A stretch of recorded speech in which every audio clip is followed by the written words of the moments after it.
There's a nursery rhyme that goes, "Pussycat, pussycat, where have you been?" "I've been to London to see the Queen." "Pussycat, pussycat, what did you there?" "I frightened a mouse under a chair." Do you think it's possible that on our way to meet Queen Theosophia, we've been distracted by theoretical mice under chairs? Blavatsky claims she wrote The Secret Doctrine to appeal to the higher faculties, or the inner faculties, those faculties beyond the intellect. She warned we couldn't get it in words, but we've been doing that, we thought. She and her adept teachers warned strongly against dogmatism, turning the theories into a belief system. And in a letter to Mrs. Besant in 1900, the last one we feel certain K.H. wrote, to a Westerner at least, he said, "The TS and its members are slowly developing a creed. Creed ends in hypocrisy." In The Voice of the Silence, Blavatsky said that the doctrine of the I, that is the intellectual understanding, is dangerous without the soul wisdom illuminating it. She wasn't against intellect. She said theosophy is for those who can think. But intellect alone can become even evil. Don't you think that's true?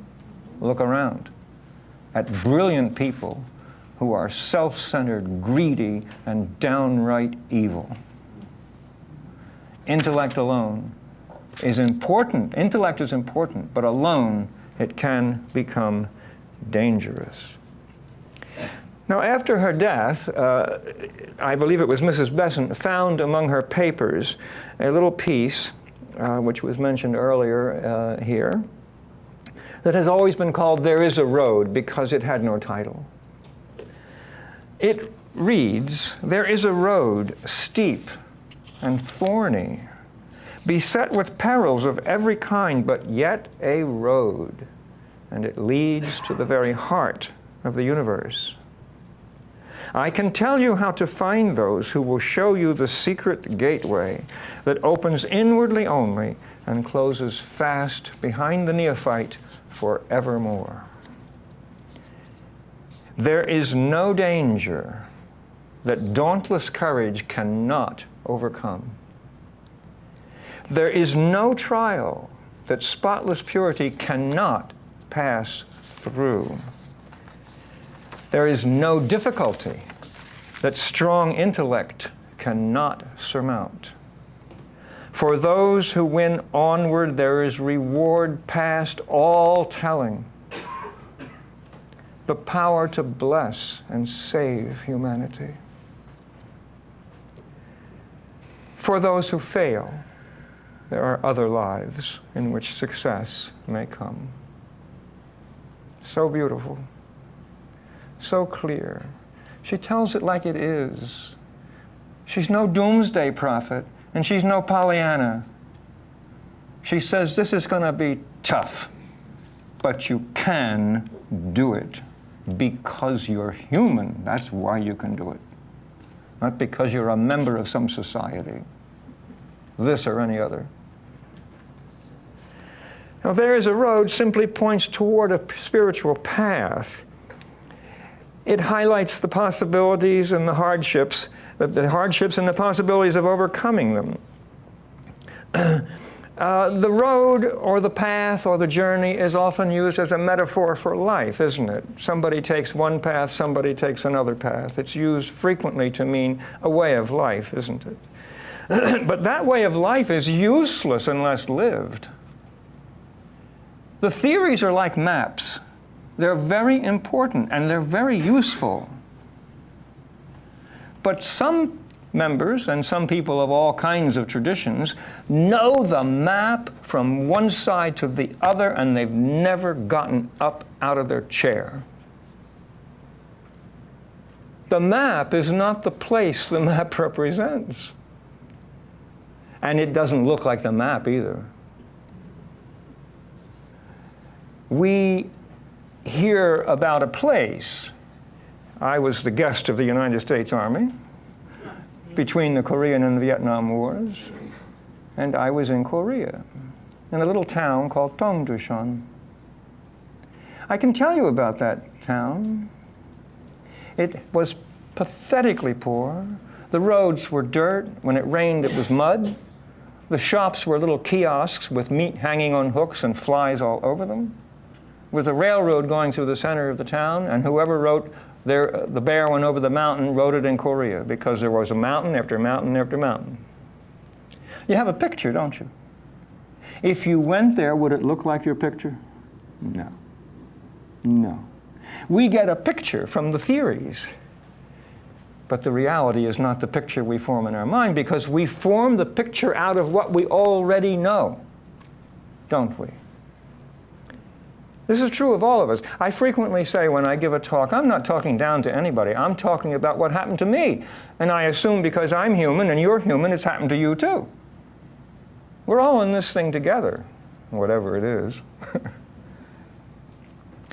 So the road is a metaphor for life. Now, that metaphorical road that H.P.B. mentions has been spoken about in the great religious traditions of the world. In Plato's cave analogy, most of you probably know that. You remember there were people chained in a cave, looking at shadows on the wall. To them, that was the reality. There wasn't anything else. They couldn't see anything else. They just saw the shadows. One brave soul got loose. He climbed up to the outside. Very difficult trip, if you can call it a trip. Scraped his knees, maybe broke a few bones. Very hard. He got out, was blinded by the true light. And when he realized what we thought was real is but shadows of reality, he was overjoyed. He went back to tell everyone and was duly murdered for telling the truth. Every pioneer of every movement is martyred, either literally or figuratively, aren't they? The women's rights movement, they put women in jail because they wanted to vote. Seems absurd now, but it didn't back in the early 20th century. Blavatsky was martyred in many ways. The gay movement, you name any movement, any human movement where somebody defies the world view, you'll find that they get martyred. So in Christianity, that road has been called the way of the cross. In Judaism, the way of holiness. In Buddhism, it's the Eightfold Path. In every one of these, action is required. At one point in the New Testament, Jesus says, everyone who says to me, Lord, Lord, is not getting into the kingdom of heaven, but only he who does the will of my Father. Action is required, not belief in theories. So,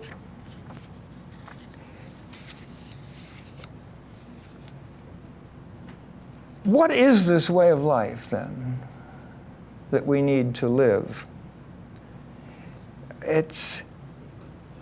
Blavatsky says that at one point, one of the adepts, masters, remember master means teacher, not God. Masters that we know of in the letters are human beings who do not live forever.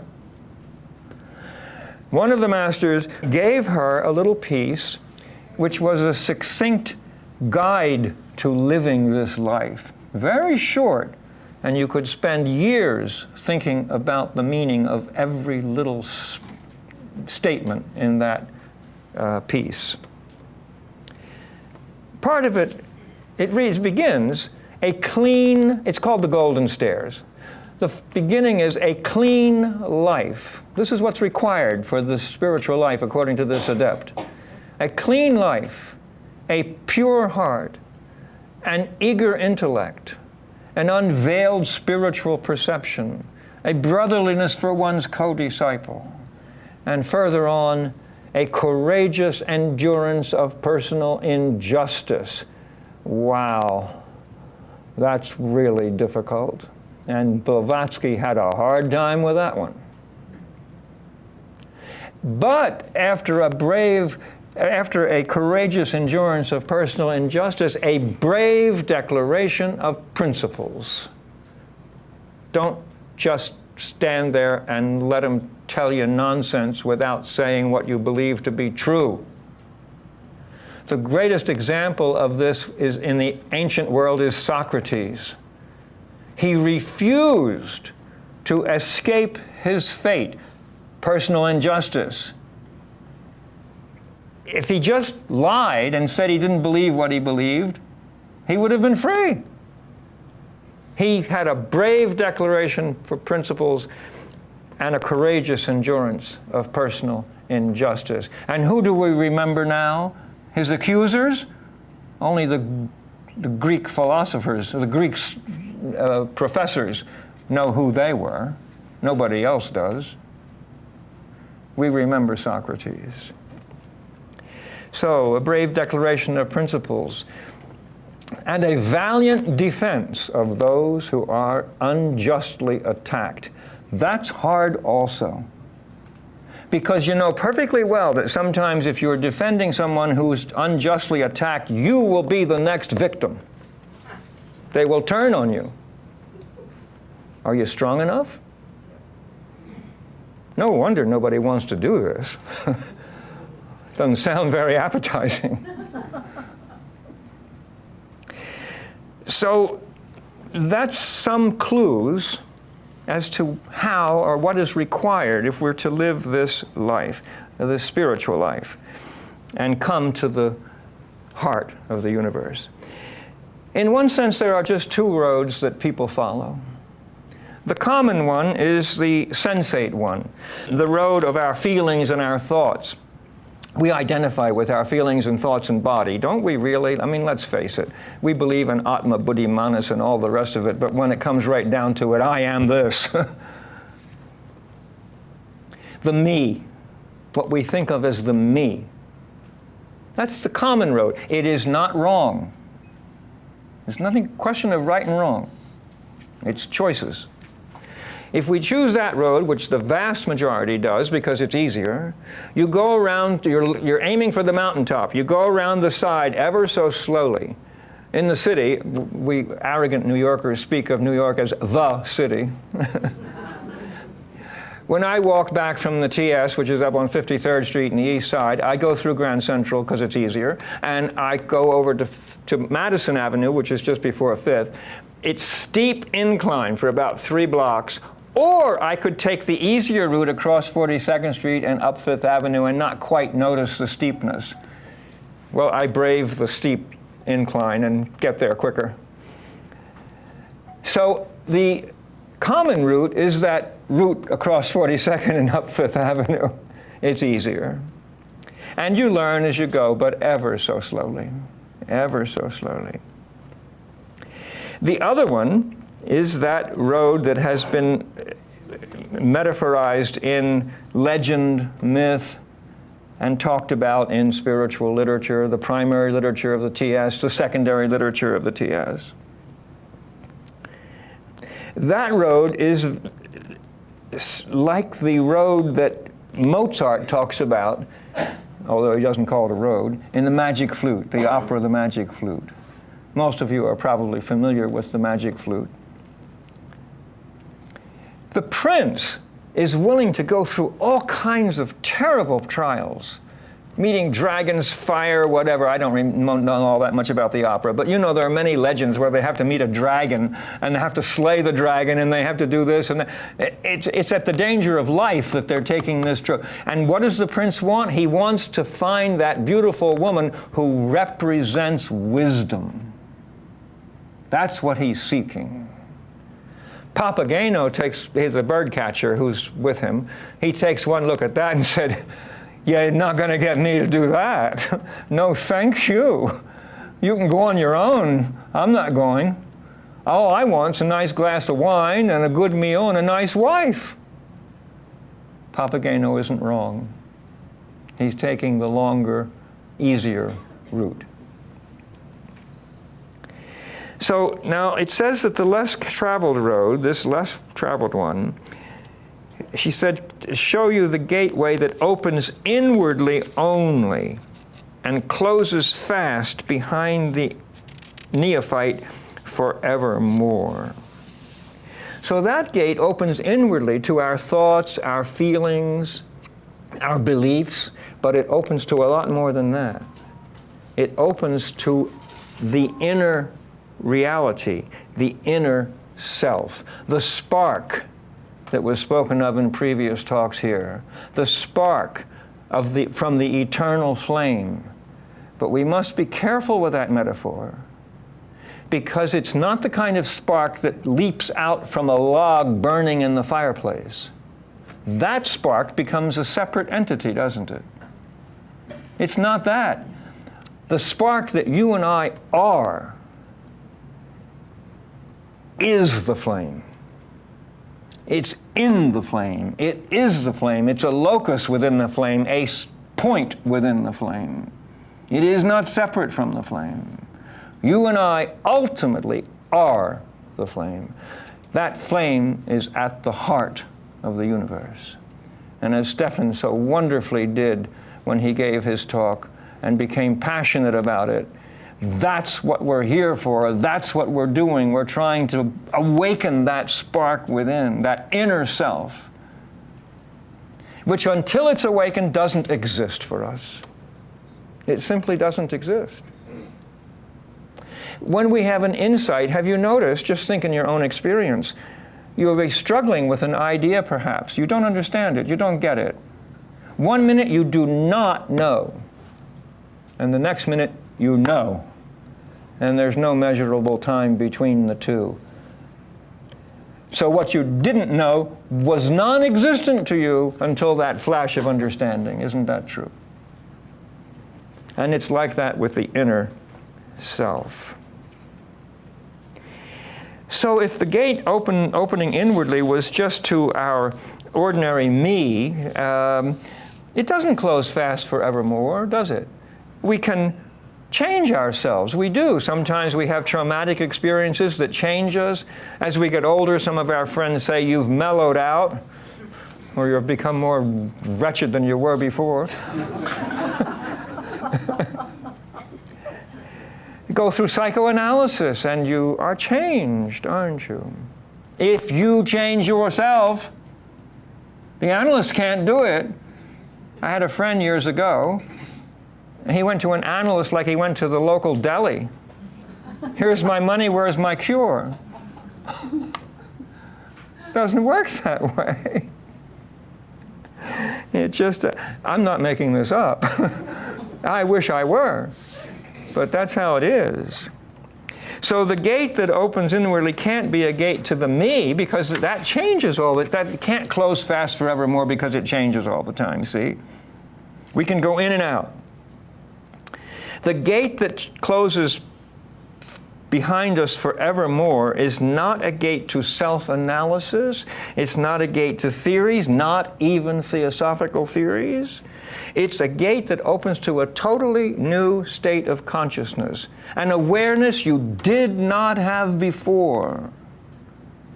It was unknown to you. You might have had a theory about it, and you might have believed the theory, but you did not have the experience, and the theory is not the experience. So it's the gate that opens that totally new state of consciousness, the first experience of the inner self, that spark within which we are ultimately. It's a state where there is no longer duality.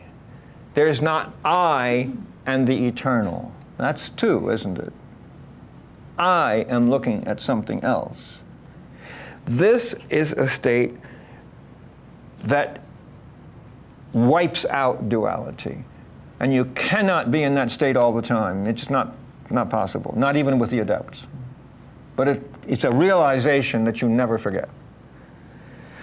In The Voice of the Silence, she says, when waxing stronger, thy soul glides forth from her secure retreat, and breaking loose from the protecting shrine, extends her silver thread, and rushes onward, when, beholding her image on the waves of space, she whispers, "This is I." Declare, O disciple, thy soul is caught in the webs of delusion. Duality. It's secret because it has been unknown until experienced. When for a fleeting forever, that's a phrase a Zen master used, it's perfect, because the experience is exactly that.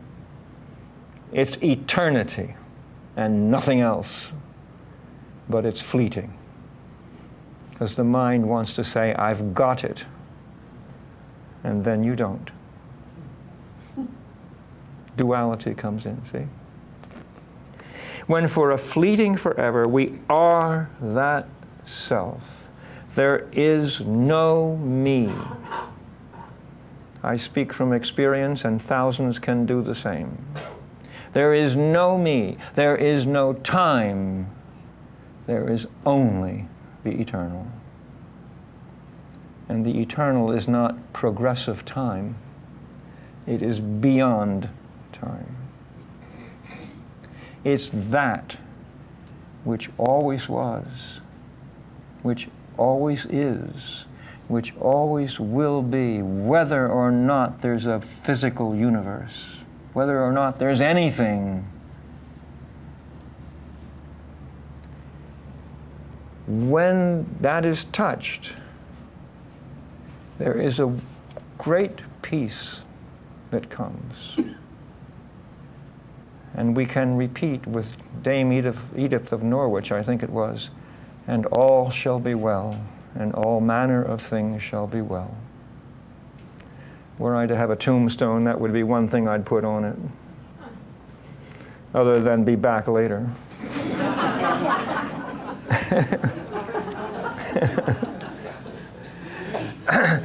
Now, it has been said in theosophical literature and confirmed by near-death experiences that when we die, we get a flash of the life just lived. Thousands upon thousands have reported this.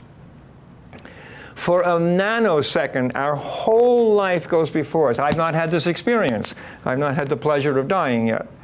But some people that I know have had the experience, and they say they can't explain it because it's just a second or two at the most, and everything in their life passes before them. Now, it really isn't everything. I refuse to believe it's every time they scratch their nose. But it is every event in their life, I think. It is said by Blavatsky that when we are to reincarnate, at the moment of reincarnation, we get a flash of the life to come, and we cry. Now, just as that flash of the life to come is not the life you're going to lead, because you have to go through that life, you see. You just get a preview. Then it has to be lived, doesn't it? Just as that flash is not the life itself, so the first dawning of the inner self in your consciousness is a flash. And it's a long route until finally you are centered there. It's only through gradually through challenging experience we discover that we've entered the steep and thorny road. At first we may notice we've become powerfully conditioned.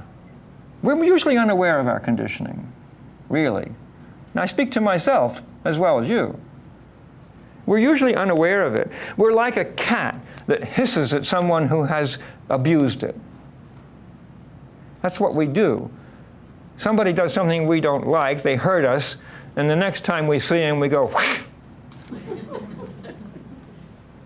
Someone hurts us, we remember what they did. We meet them a week later, and we don't see them. We see our memory of what they did. See that? Don't you all? I'm not alone in this, am I? Am I the only one who does this? So we remember, and we see the image of them we have created from the situation that hurt us. They probably don't even know they hurt us.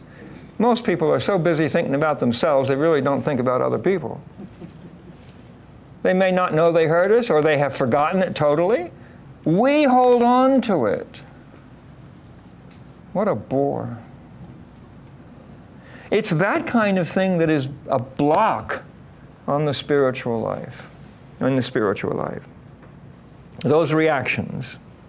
So our mind and our emotions have been running us, though we're totally unaware of it, or we think our mind and our emotions are us. That's even worse. We don't realize that we have to be like the caterpillar. See, most of us want to be bigger and better caterpillars. We want the me to be better. That's nice. That's not a bad idea. Gee, I don't want to be so mean-hearted in the future. I want to be more understanding of other people. Good idea. Very good idea. But ultimately, that me, what we think is me, has to be dissolved like the caterpillar in order that the butterfly can be born, the inner self can be born. The crucifixion, to me, metaphor and myth, to you, maybe history, that's your business, not mine.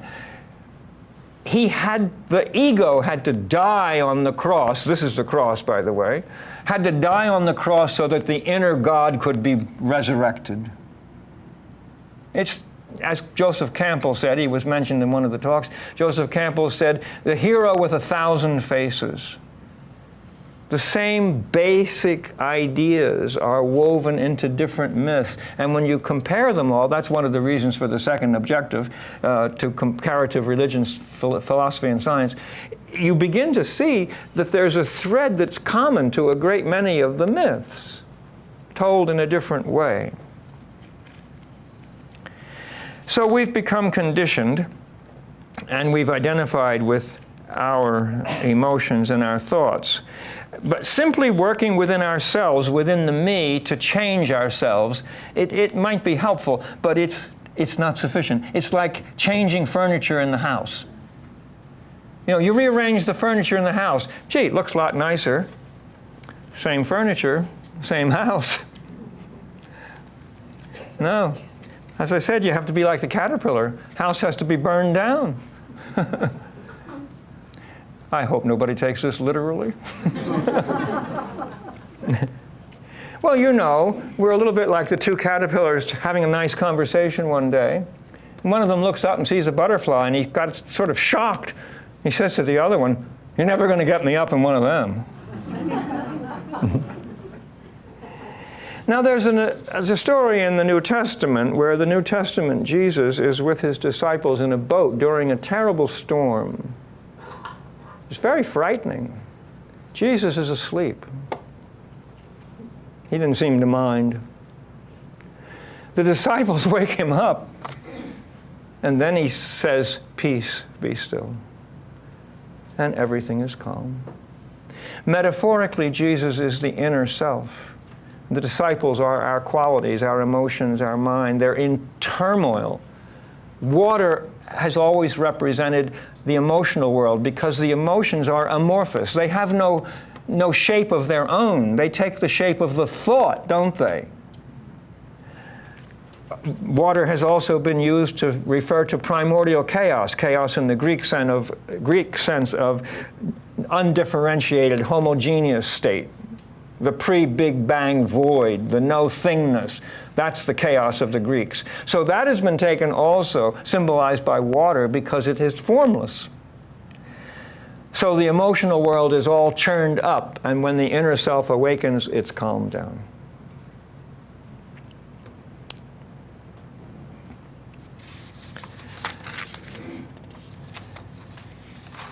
Now, once we become aware of and identified with and know for certain from that experience of the awakening of the inner reality that we are that, it fades, of course. We come straight back to brain consciousness and have to deal with all the difficult people around us. We're never difficult, of course. It's always the others. And we have to deal with that. But we never, ever forget it. It closes fast behind the neophyte forevermore. You cannot forget it. Ever. I have many beliefs, like you, no doubt. I believe in reincarnation. I'm 98% sure there is such a thing as reincarnation, and I'm also 98% sure that Ed will never reincarnate. We can discuss that later. That's a belief, based on evidence, I grant you. But that awakening of the inner self is no belief. That is a certainty, more certain than anything, ever. Then, after we realize that, we must gain mastery over the mind and the emotions and the body. That is a gigantic task. Why? We have spent years, maybe many lifetimes, moving in a certain direction, and now we have to reverse it. And inertia is a fact. Not just a physical fact, it's an emotional fact. If you go to a party at night, and when you're younger, you maybe all did this at one point, and you stay up half the night. I never enjoyed that very much. I think I only once stayed up all night willingly. But anyway, you come home and you're all revved up, aren't you? You can't go to sleep right away because your mind is running and your emotions are running. Inertia, emotional, mental inertia. You have to calm down first before you can go to sleep.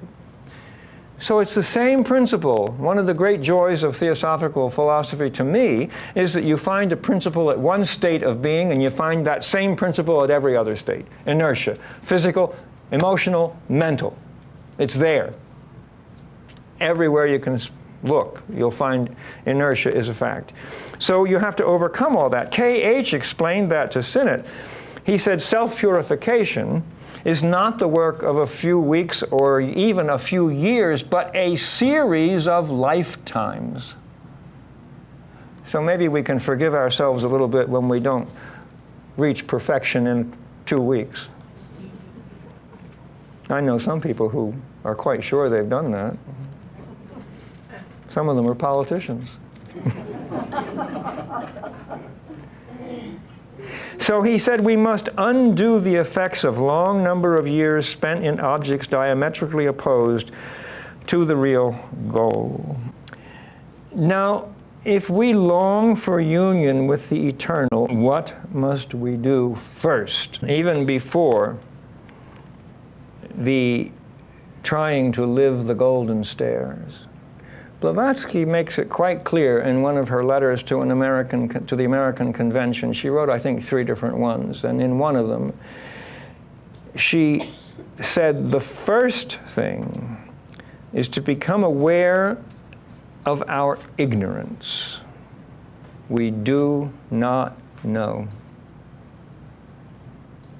In The Voice of the Silence again, she talks about the I doctrine, meaning the intellectual path where you just use your mind and that light of the inner reality is not illuminating the mind. She says those folks say, this I know. But the doctrine of the heart, that is those who are operating from that inner self, not the emotional nature, which most people mean by heart. In Buddhism, the heart is the seat of wisdom, not the emotions.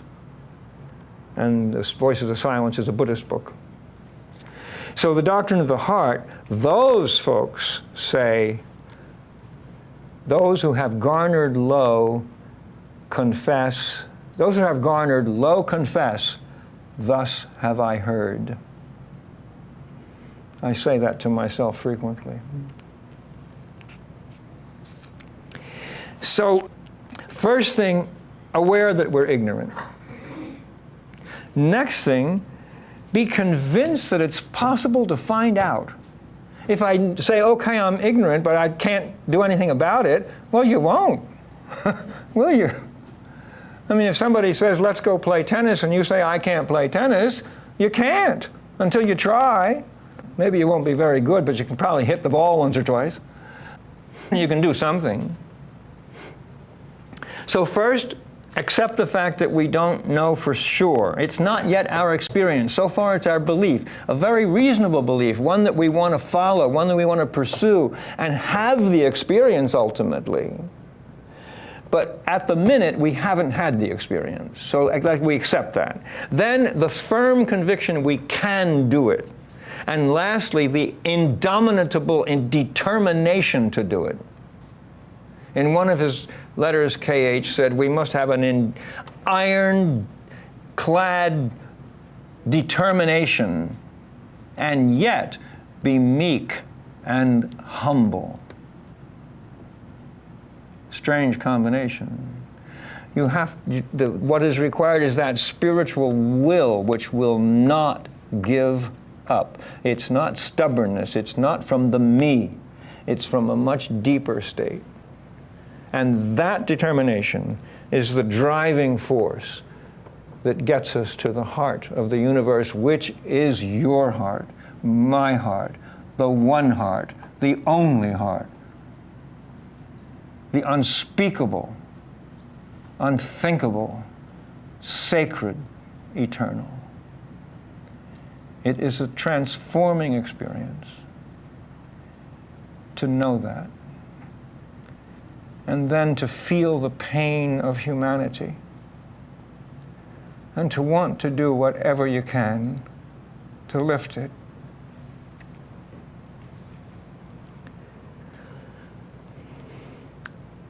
Armed with an indomitable determination to see ourselves as we are, faults and all, we can begin the long and arduous self-transforming journey. Unfortunately, there are no clear and detailed methods or maps. The teacher can but point the way. Look there. That's all. There are only guideposts that point toward the ultimate goal. No detailed map will do, because although the goal is the same for every human being, the route is unique to the individual. Why? Because the root is your life. Thank you.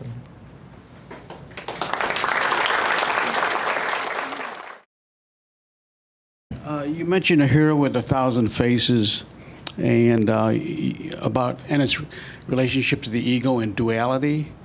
Will there always be a duality? Or are we moving, can we have a unity? Or is that? There is always both unity and diversity. It's one of those paradoxes. HPB talks about, the question of evil comes up in every philosophy, and it's the most difficult one to deal with in any philosophy or religion. And she says, primordial unity was rent asunder, and the universe was polarized. So there's always two poles. There's male, female, there's up, down, there's night, day, there's positive, negative. Wherever you look, there's polarity. So there is duality. In the manifested world, there is apparent duality.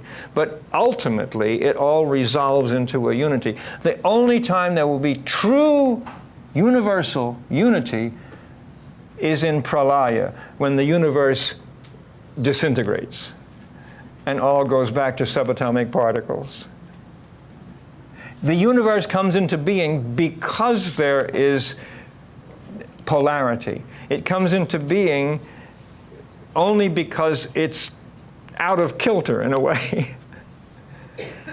You can think about that, but it's the same with we are one-pointed in consciousness, we human beings.